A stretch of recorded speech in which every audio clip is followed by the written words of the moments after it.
the world, and they are innovators. And that is the second reason why I wanted to have President Biden to Viasat today, because our district isn't only the most beautiful district in the United States, it's also one of the most innovative districts in the United States. And Viasat is a company with innovation at its core. Working with President Biden, I'm doing everything possible to ensure that the innovation economy in our district and our region continues to grow and thrive. That's why earlier this year I enthusiastically helped to pass the CHIPS and Science Act to manufacture semiconductors and microchips right here in the United States. The CHIPS and Science Act is already helping to create jobs here at Viasat and all throughout our district. By manufacturing technology here at home in the near term, we're going to lower costs for families on goods like cars, computers, and appliances. But more importantly, in the long term, we're going to strengthen our economic security and our national security. Here's the bottom line. I'm going to keep doing all I can to make sure our district is well positioned as anywhere in the world when it comes to the jobs of the future. And I want as many of those jobs as possible to be filled with veterans just like you. So it's an honor to serve you all in Congress. It's a privilege to work with President Biden. I am proud to stand with him. I'm excited that he's come here to Carlsbad, and I can't wait to hear from him myself. Thank you all for having me, everybody.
Please take your seats as the program will begin shortly.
Please welcome Taryn Haskamp, Program Manager of Viasat.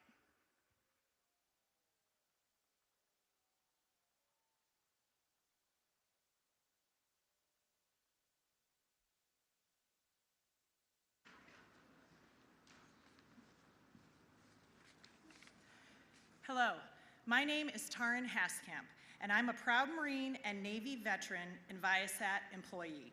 My journey to the service started around 8 years old, growing up in Michigan, when I decided that I wanted to be President of the United States. I know, uncanny that I'm standing here today. What a dream. My father, a Vietnam vet, was a school teacher, and my mother was a stay-at-home mom, which I'd say is the most underpaid CEO position out there. But that didn't leave me a real large college fund, sadly. So when a Marine recruiter offered me the opportunity to serve my country and get college paid for, I signed up that day. On 9/11, I was lucky enough to be part of 1st Marine Division and deployed to Iraq in 2003. After the Marines, I transitioned to the Navy as an intelligence officer, deploying multiple times to Iraq and Afghanistan. I thrived in the fast-paced environment of special operations. I also met my husband, Adrian, and now have the coolest twin boys. Deciding to retire after 20 years in the military was very difficult.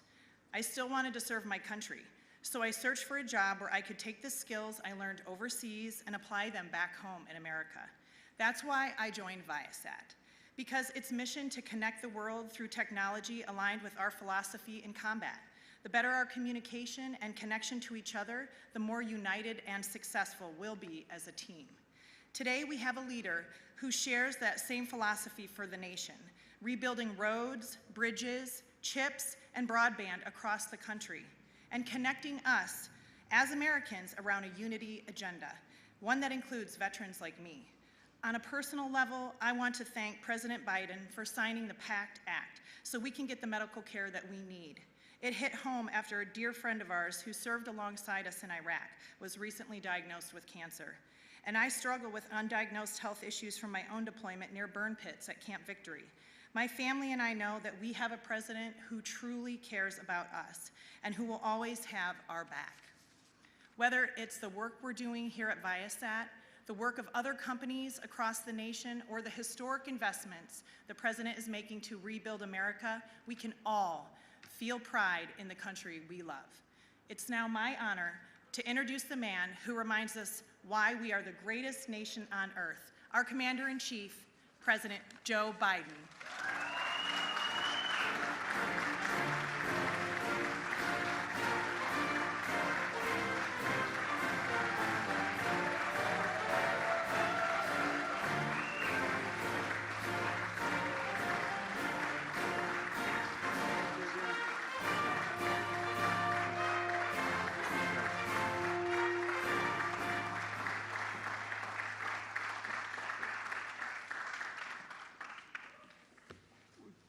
Taryn, thank you very much for the introduction. And for the bad guys on the other side of the hedge, I mean, what's the story? I see the persons who own this operation, who set it up. You guys are allowed to come on this side, you know, anyway. Anyway, thank you all very much. Thanks for the introduction and for your service and the service of your husband. I mean that sincerely. You know, I spent a fair amount of time, I guess I was in about 34, 35 times in Afghanistan and Iraq. And you were at Camp Victory where my son was at camp. His hooch was only about a couple hundred yards from that burn pit.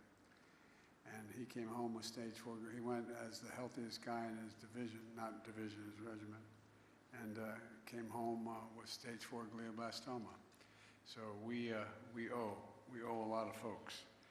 You know, a lot of you here are veterans of Iraq and Afghanistan. As I said, I visited both war zones as a senator and vice president a lot, and some godforsaken areas that you were assigned. And I watched you. I observed your incredible courage firsthand, not a joke. That's why you reinforced my belief that veterans are literally the spine, the very sinew of what America is. Not a joke. 1% of you, 1% of you serve and protect the other 99%. We all owe you. You know, I just met a few folks who work with Jill, my wife, First Lady. She started an outfit called Joining Forces when she was the First Lady to make sure that we took care of the military families while the people were deployed. What people don't realize is a whole lot of folks were deployed in those two wars who were in fact not career military. National Guard, we had a significant number of National Guard, almost at 1.50% of the fighters in National Guard. And you know, there are a lot of empty dinner tables at night. At least when you're on a base, you're with other people who know what you're going through. But most people had no idea that the National Guard captain or corporal was in fact deployed. And she started this outfit too in the state of Delaware, my wife, to say, convince people that they should reach out because, you know, the only kid in school who his dad doesn't show up is the kid whose dad's deployed. No one knows it. And so she started a process where she got all the schools, and not only Delaware, then across the country, to begin to say, point out the fact that their mom or dad was deployed. It makes a difference. They're not looking for it, but it makes a difference is knowing people know. Knowing people know. To all the veterans here and your families, as I said, we owe you. I've said many times before, we have many obligations to the country, but we only have one truly sacred obligation, and it is a sacred obligation. It's to prepare those we send to war and care for their families and them when they come home. That's a sacred, we have a lot of obligations, but that's a truly sacred obligation that crosses party lines, crosses ideology, crosses everything. And you know, and that's what today's about. It's good to be here in San Diego County with Mayor Gloria and the County Chair Fletcher, and Congressman Scott Peters is a good friend and a great partner for my administration, especially helping reduce the cost of drugs as well as taking care of vets. Scott, your district is lucky to have you. And I want to thank Congressman Mike Levin. Stand up, Scott. Stand up.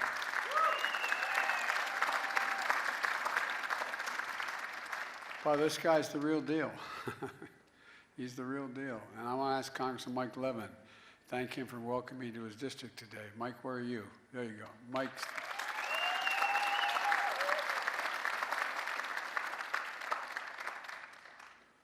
Mike and I have a lot in common. We both married way above our station. Mike's a hell of a guy, a champion for his constituents, especially veterans who live here. You're not far from Pendleton, across the street, figuratively speaking. You know, and that's why in my State of the Union address I said that I laid out what I called a unity agenda, an agenda that everybody could agree on four big things. I laid a lot more, but four big things. One, deal with the opioid crisis. Two, the mental health crisis as a consequence of what COVID has inflicted on an awful lot of folks around the country. And deal with cancer, because we can beat cancer. We're now going to invest in billions to deal with that. And supporting our veterans. And with the help of Mike, he's also vice chair of the House Veterans Affairs Committee. We signed 25 bipartisan bills to improve life for our care for our veterans and honor the service of those who sacrificed so much. One of those bills is a bill that renames the VA Medical Center in San Diego. And it renames it Captain Jennifer Marino, Army nurse who died while rendering aid under fire for an injured Ranger in Afghanistan. A lot of you been to Afghanistan. I've been to every part of it. It's a godforsaken place. It's a godforsaken place. When my helicopter went down, I was with the commander as well as a couple snipers and a guy named Hagel, who later became the Secretary of Defense, and a guy named Kerry, Secretary of State. And they wanted to see where bin Laden had escaped through the mountains up in the Upper Konar Valley. So the Upper Konar Valley is nothing but rock, straight rock. There's no vegetation at all. Some of you have been there. And our helicopter went down in a snowstorm. We found a place to land that was an old path. And it was lucky that we had such great pilots. And it wasn't more than 10 feet beyond the width of the blades of the helicopter we were in. And there's a picture of us standing in front of the back of the helicopter, the wash of the helicopter to stay warm. We could hear F-15s fly over for proof of life. And then we got a photograph later. There were a group, Delta Force, chasing the Taliban 2,000 feet above us, carrying 60-pound packs. And I'm thinking to myself, God almighty, what these guys do. And then when they couldn't get down, they said, we're going to have to get down, just go up about the height of the building at a grade about, I guess, I don't know, 30%. And we're struggling like hell to get up this shale, just to get over top of all of us. We thought we were in pretty good shape. And I'm thinking to myself, those guys are a couple of thousand feet above us. Anyway, I just think that we have I don't think I know, we have the finest military in the history of the world. Not a joke, the history of the world.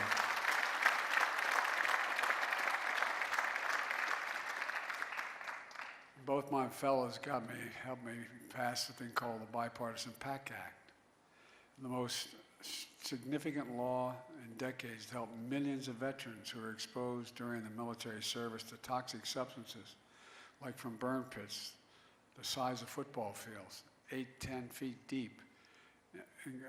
Just incredible place where they incinerated waste of war, tires, poisonous chemicals, jet fuel, and so much more.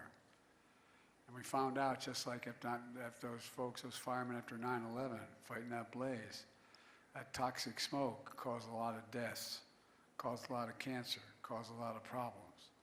So when they came home, many of the fittest and best trained warriors were not the same. They came home with headaches, numbness, dizziness, cancer. The PACT Act empowers the Department of Veterans Affairs to determine more quickly if a veteran's illness is related to toxic exposure. And for the families or veterans who died of toxic exposure, it means monthly stipends, life insurance, tuition payments for their kids to get to school. It's the least we can do for them. The least we can do for them. And folks,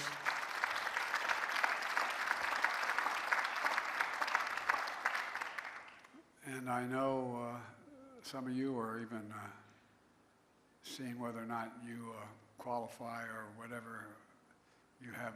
Anyway, I won't go into it, but it's tough stuff, but we have an obligation. And the way the American Rescue Plan that I signed with Mike's help invested $17 billion in the VA, Veterans Affairs, mental health, and suicide prevention.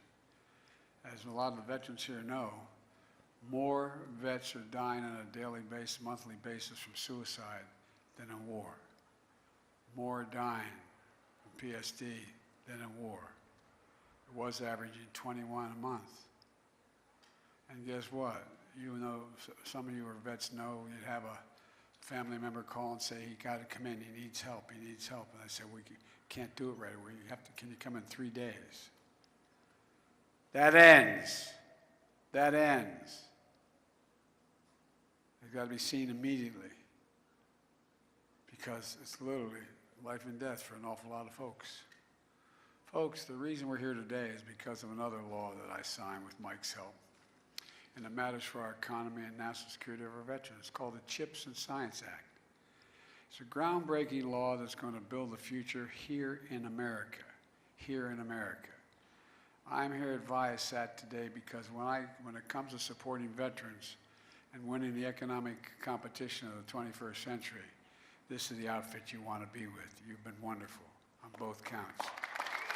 You've been wonderful on both counts. It was started in 1986 by 3 friends, Mark, Steve, and another Mark in a garage. You all do a hell of a lot in garages out here. You know what I mean? It's amazing. I don't know. Everything starts in a garage. That's why I wanted to move to San Diego, buy a garage. But literally, they started. Now it's a multi-billion-dollar company with thousands of employees, and over 700 of those employees are veterans. This company's been really reorganized nationally, recognized by the Department of Labor as a leading workforce place for veterans. And look, You're building satellites, communication network, powering everything from high-speed internet for homes and businesses to in-flight movies and commercial airlines and airplanes. A system that tracks cargo in real time, trucks at sea and ports. And you also equip plane I fly in, Air Force One.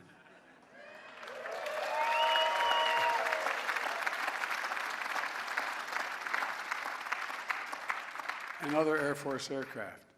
I often say, they say, what's the best part of being president? I say, the plane doesn't leave till you get there. That's the best one. But you're in real trouble if you're not on time. What you do here at this company really matters. So much of it depends on semiconductors, those tiny computer chips the size of a fingertip that power our everyday lives and power more and more of what we need. Smartphones, automobiles, washing machines, hospital equipment, you name it. America invented these chips when we went to the moon. America invented the computer chip. And we led the industry for decades. Then something happened. America stopped investing in America. We stopped investing in America. American companies went overseas for cheaper labor. American manufacturing got hollowed out. And today we're down to producing 30% of the world's chips from 30% to only 10%, despite leading the world in research and design of new chip technology. But we knew we had to do something to change that. I knew we couldn't rely on the supply chain because of whether it was a pandemic or political decisions made in China, Taiwan, other places that were not going to sell us the chips. It was having a profound impact on a lot of companies, including this one, and our ability to make these chips. That's why I worked so darn hard to write and pass the CHIPS and Science Act to turn things around. And it has had and it has in a big way turned things around. We learned what I did. I contacted a number of the leading companies in the world and in the United States and said, are you more inclined to invest in something you need if the federal government's making a significant investment? It's not state planning. Are you inclined to do that? And to a company, they said yes. We learned the companies will follow if the federal government invests in industries that we know we need and we're prepared to help in. That's the message I got from a large number of CEOs in the Fortune 500 companies. So the CHIPS and Science Act invests $52 billion to supercharge our efforts to make semiconductors here in America. It's stimulated an enormous response, unlocking private sector investments across the country more than ever before in such a short time. Hundreds of billions of dollars. I was just in Syracuse, New York, where I went to law school. And the company called Micron is investing $100 billion to manufacture chips, the biggest investment of its kind ever in American history. $100 billion. Before that, I was down in a little further down in the middle of New York, and an outfit called IBM. They're investing in these chips for serious, anyway, I won't go through them all, but 10,000 jobs at that facility in Syracuse, including construction. And it generates 50,000 jobs across the community. Because all these people working at this place, they go places to eat, they get their hair cut, they buy cars, they do all the things they need to do. Intel Corporation. Intel, we decided to invest, and I spent time with the CEO down there outside of Columbus, Ohio, making $20 billion investment to start in a semiconductor facility on 1,000 acres, what I refer to as the Field of Dreams, just outside of Columbus. It's going to create thousands of jobs. Construction jobs to start with. How many union guys here? Guess what? Everything I do is all union, prevailing wage. Because it generates a lot of activity as well. You can go down the line, IBM, SK Corporation, other companies, even foreign companies are investing tens of billions of dollars, making us once again the hub of advanced manufacturing. And where is it written that America can't be the leading country in the world for manufacturing? What the hell happened to us? Well, now, just since I've been president, We've created 700,000 new manufacturing jobs thanks to those two congressmen. Not a joke. The fastest rate in 40 years. And here's the big difference. Instead of us sending jobs overseas because the labor's cheaper and buying the product at home from there, we're sending American products overseas and they're buying them. That's why our trade deficit is so enormous. We're making enormous progress. We are once again supplying the world the things they need. That's why the economy is changing. The focus on each of these investments is what Mike is really focused on in training workers, hiring veterans, jobs, pays, prevailing wage, union jobs, good paying jobs that don't require a college degree. Intel says the average pay for their running their factories, and they're employing thousands of people. The average salary we don't need a college degree for is $124,000. $124,000. And look, and we saw it during the pandemic. When factories that make these chips shut down, the global economy comes to a halt, driving up the cost for everyone and families. As a matter of fact, 1/3 of the core inflation due to last year, 1/3 of it was because of the price of automobiles. Why? They couldn't get computer chips. They had to shut down their lines, fewer cars being made. Prices went up because they're in short supply because of computer chips. That was the reason. Well, that's all changed now. I know it's like standing here with this great corporation. It's like preaching to the choir. Folks here know this more than anybody else. We need these chips to build most everything that it makes right here. Instead of relying on chips made overseas, could be delayed because of a pandemic or some global disruption. Now they're going to be able to have those chips available on the spot.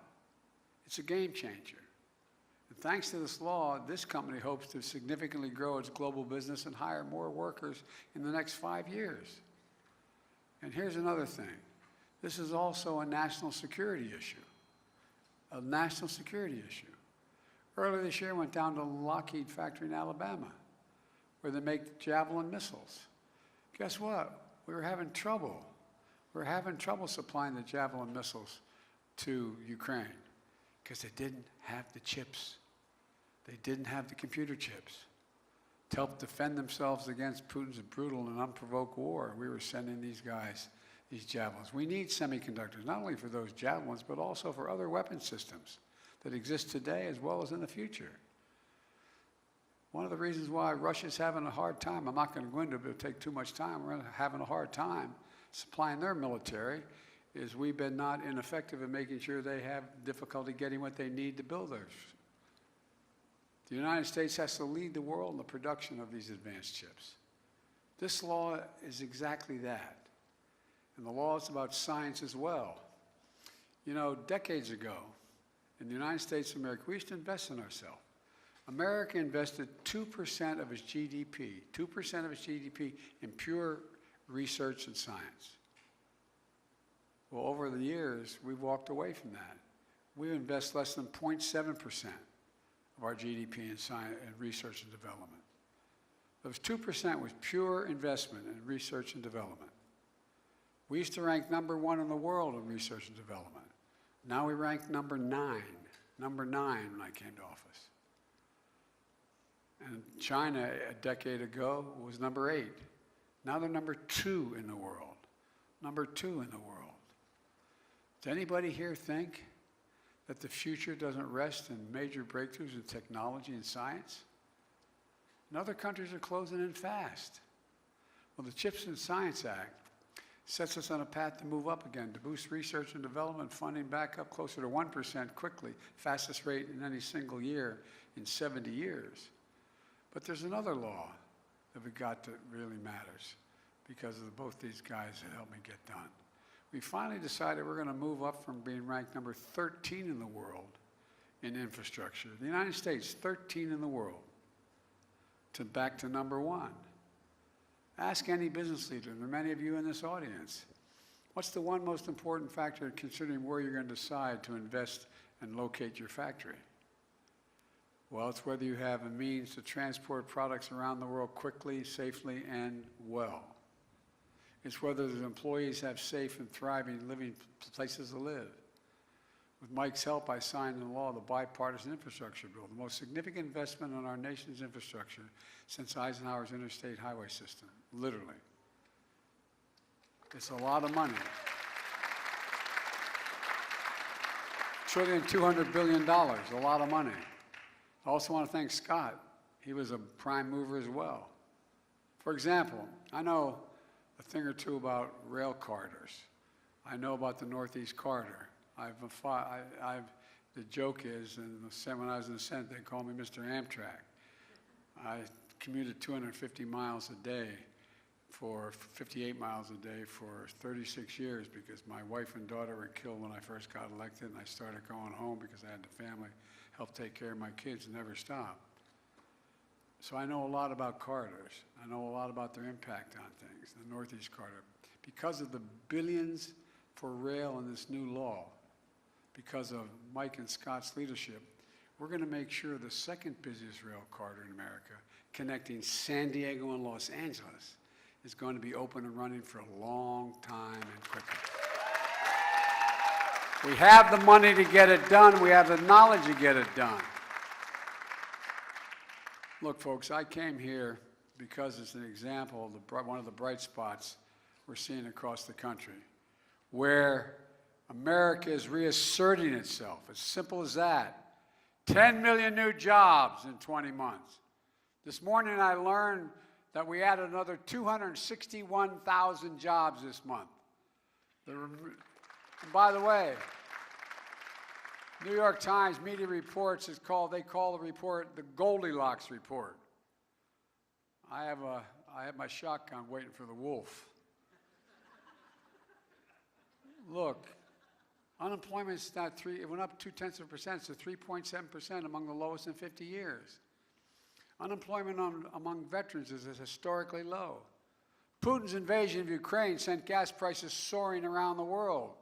Because of actions we've taken dealing with the petroleum reserve and other things, prices are coming down here at home. They're now down $1.22 since their peak this summer. Folks, our economy continues to grow and add jobs even as gas prices continue to come down. But we got a lot more to do. But we also know folks are still struggling with inflation. It's our #1 priority. That's why, with Mike's help and Scott's help, I signed the Inflation Reduction Act to bring down the cost of everyday things that we talk about around the kitchen table. My dad used to say everybody needs just a little breathing room. I come from a family like many of you do, good family, middle-class family. We weren't poor. My dad, we lived in a 3-bedroom split-level home in a development, 4 kids and a grandpop, and thin walls from my parents, but all kidding aside, everything that happened, was at the kitchen table. When the price of gas went up, we talked about it. It was a problem. It was a decision. But it's what are the bills people have to pay every month, a lot of people? Well, guess what? Every month, a lot of people have prescription bills they have to pay on a regular basis. Every month, they have health care premiums, energy costs, cost of heating their homes. And how much of that is critical to working and middle-class families? What can you do about it? Well, I'm working like hell to deal with the energy prices. I'm going to have a little, as I said, come to the Lord talk with the oil companies pretty soon. But here's the deal. Take prescription drugs. We pay the highest price for prescription drugs of anywhere in the world. The same exact drug made by the same exact company. That drug sold in San Diego and that drug sold in Paris is considerably cheaper buying it in Paris. Same company, same drug, same everything. So we decided, I've been trying to do it for a long time when I was a senator and vice president, take on Big Pharma. Been trying to do it for a long time. But this time, we beat them. The law gives Medicare the power now to negotiate lower prescription drug costs, just like it's given VA. The only outfit that couldn't negotiate prices was Medicare. VA Medicare does that. VA negotiates what they'll pay for a certain drug. We're also capping seniors' out-of-pocket costs for prescription drugs beginning January 1st at a maximum of $2,000 a year. Even if they're paying $10,000, $12,000 for a cancer drug, they will not have to pay more than $2,000 a year, period, for their drugs. It's a life-changing event for many seniors. And by the way, the other thing is if Big Pharma continues to raise the price of their products above the cost of inflation without making a significant change in their product, guess what? They're now going to have to write a check to Medicare to cover the difference between what they charge and the price of inflation. Folks, you know, and by the way, last year they raised the price of 1,200 everyday drugs you all take. 1,200 particular drugs, faster than the rate of inflation and faster than any time in history. Beginning in January, that stops. We're capping the cost of insulin. Many of you know people who are dealing with insulin for diabetes. They pay somewhere between $400 and $700 a month. You know how much it costs to make it? I spoke to the guy who invented the insulin. He said he didn't patent it because he wanted it available for everybody. It cost $10. T-E-N, 10. Counting packaging, 15 bucks. So guess what? We capped the price at $35 instead of $400 because people are going to be able to take those drugs. And I'll bet you know somebody. I was in Virginia doing a town hall. A woman stood up and she almost started to cry in mission. She said, I have 2 children. Both have type 1 diabetes. We have to split the insulin. I can't afford it. I can't afford the insulin. We're capping the cost of insulin, as I said, for seniors in Medicare at $35 a month to deal with their diabetes instead of that $400 like so many are now paying.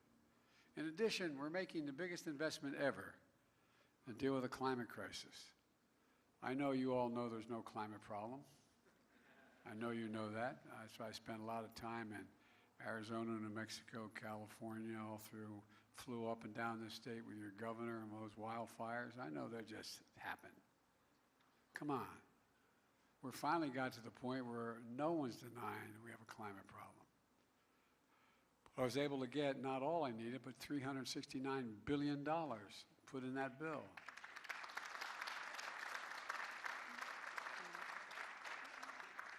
And we had, I think the guys were with me, the Congress were with me when I invited the CEOs of the auto companies to the White House lawn in the back, behind the White House. And I talked about automobiles, and they talked about electric vehicles. At the time, Amy Barr Chairman Barr of General Motors, was suing the state of California because you had a higher standard for emissions than the rest of the country, and they said they couldn't do that. Well, she left that meeting and she dropped the suit. Called me up and said they're going to go all electric by 2035. Every other company has signed up to do the same thing. So we're working with the auto industry to transition to electric vehicle future, providing tax credits to buy electric vehicles, as well as, any IBW guys here? Well, guess what? You guys are going to install 500,000 charging stations around the country. So it's going to be, that's like 500,000 gas stations. Not a joke. 500,000. Because people are going to say, I'm not buying a vehicle because it can only take me X number of miles. And by the way, we're investing billions of dollars, and many of you are investing billions of dollars in battery technology. We're now changing the nature of the life of a battery. Folks, it's also now cheaper to generate electricity from wind and solar than it is from coal and oil. Literally cheaper, not a joke. And so we can accommodate that transition. I was in Massachusetts about a month ago on the site of the largest old coal plant in America. Guess what? It costs them too much money. They can't count. No one's building new coal plants because they can't rely on it, even if they have all the coal guaranteed for the rest of the existence of the plant. So it's going to become a wind generation. And all they're doing is going to save them a hell of a lot of money, and using the same transmission line they transmitted the coal-fired electric on. we're going to be shutting these plants down all across America and having wind and solar. We're also providing tax credits to help families buy energy-efficient appliances, whether it's your refrigerator or your coffee maker. We're going to put solar panels on your homes, weatherize your home, things that save an average, the experts save a minimum of $500 a year for the average family. Look, we're doing all this while we reduce the federal deficit. I hear from my friends in the other team that those big spending Democrats, well, I inherited a gigantic deficit. This year alone, under our leadership and the help of my colleagues in the Congress, guess what? We cut the federal deficit this 1 year by $1.4 trillion, more than any time in American history. Any time. We cut the federal deficit in half, while doing all this. And last year we cut it by $350 billion. And we're going to reduce it further over the next decade by another $250 billion. Because I hate to say this, but if you're one of those corporations paying zero tax, that's over, man. You're paying 15% now. And look, the big part of that is because we're making sure the biggest corporations, and by the way, I'm a pro-corporate guy. I come from the corporate capital of the world. For all I know, you all are incorporated in Delaware. I don't know. Are you? More corporations are incorporated in Delaware than every other state in the union combined. And I got elected 7 times, so I'm not anti-corporation, but I am everybody pay their fair share. Look, the biggest corporation are going to have to pay a minimum of 15%. Look, the bottom line is we made a lot of progress over the last 20 months to build the economy from the bottom up and the middle out instead of the trickle-down economics that failed us the last 40 years. And we just have to keep going, in my view, to bring down inflation while we keep the market strong, to help investing in ourselves. As president, I will not accept the argument that says that our problem is that too many Americans are finding good jobs. My father had come down from heaven and strangled me. Or that too many working people finally have dignity in the working place. Or that our largest, most profitable corporations shouldn't have to pay their fair share in taxes. I'm going to continue to work for economy built from the bottom up and the middle out. Let me close with this. I know it's been a rough 4 or 5 years for an awful lot of people in the country. So many small businesses went out of business. So much has happened. Many folks are still struggling. But like I said, there are bright spots where America is reasserting itself. Look around at all of you and our nation veterans. I've never been more optimistic about our future. The young people in this country, from 18 to 30, they're the best educated, least prejudiced, most engaged generation in the history of America. Look, our best days are ahead of us. They're not behind us. We just remember who in the hell we are. We're the United States of America. There's nothing, I mean it, there's nothing beyond our capacity, nothing beyond our capacity if we work together. We're the only nation in the world that's come out of every crisis stronger than when we went in, and we're going to do it again. So God bless you all, and may God protect our troops. Thank you, thank you, thank you.